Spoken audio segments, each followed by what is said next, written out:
Daily home cooking फूडमध्ये आपलं स्वागत आहे। आज आपण रव्याचा उपमा बनवणार आहोत। त्याकरिता आपण 1 वाटी रवा घ्यायचा आहे। स्वच्छ निवडून घेतलेला हा रवा आहे आणि त्यानंतर चवीनुसार मीठ घ्यायचं।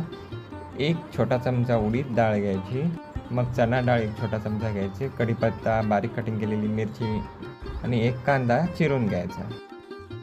बाजूच्या डब्यामध्ये मसाल्याच्या डब्यातील मसाले आहेत आणि गॅसवरती आम्ही 3 वाटी म्हणजे 3 बाउल पाणी तापत ठेवलं आहे आणि गॅसवरती पॅन सुद्धा तापत ठेवलं आहे उपमा बनवायला।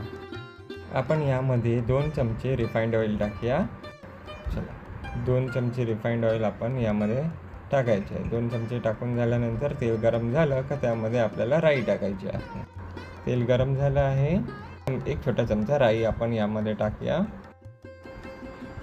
राई तडतडल्यावर आम्ही त्यामध्ये उडीद डाळ, चणा डाळ तेलामध्ये टाकत आहोत फोडणीला आणि मग आपण जरा हे परतून घ्यायचं।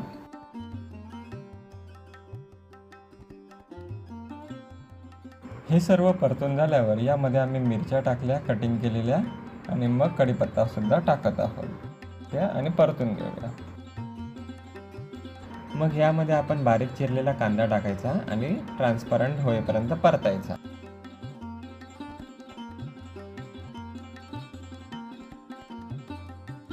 तेलामध्ये कांदा चांगल्या प्रकारे फ्राय झाल्यावर त्यामध्ये अर्धा चमचा हळद टाकून आम्ही परतून घेत आहोत।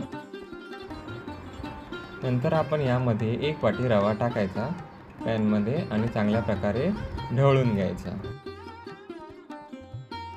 आणि रवा चांगल्या प्रकारे भाजून घ्यायचा। गॅस लो टू मीडियम ठेवा जेणेकरून रवा चांगल्या प्रकारे भाजला जाईल। रवा चांगल्या प्रकारे भाजून झाल्यावर चवीनुसार मीठ टाका आणि परतून घ्या। रवा परतून झाल्यावर त्यामध्ये 3 वाटी म्हणजेच 3 बाउल गरम पाणी गॅसवरती तापत ठेवलं होतं ते आम्ही पाणी या पॅनमध्ये ओतत आहोत।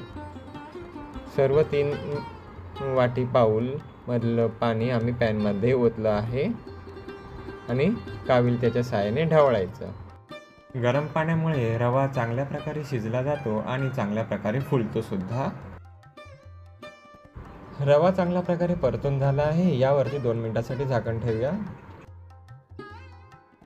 2 मिनिटं झालेली आहेत, झाकण उघडून पाहूया। रव्याला चांगल्या प्रकारे वाफ आली आहे। सर्व रवा पुन्हा एकदा आपण परतून घ्यायचा आणि मग आपण हा डिशमध्ये काढून खायला घ्यायचा। बघा किती सुंदर झाला आहे ना उपमा। अशा प्रकारे आपला हा उपमा तयार झाला आहे पॅनमध्ये। आपण हा उपमा एका डिशमध्ये काढून घेऊया। आम्ही यामध्ये कोथिंबीर नाही टाकली कारण का कोथिंबीर संपली।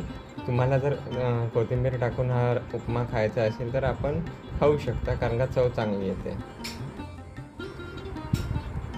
अशा प्रकारे आम्ही उपमा बनवला। ही रेसिपी आवडली असेल तर या व्हिडिओला लाईक करा, शेअर करा, चॅनलला सबस्क्राईब करून बेल आयकॉनला प्रेस करा।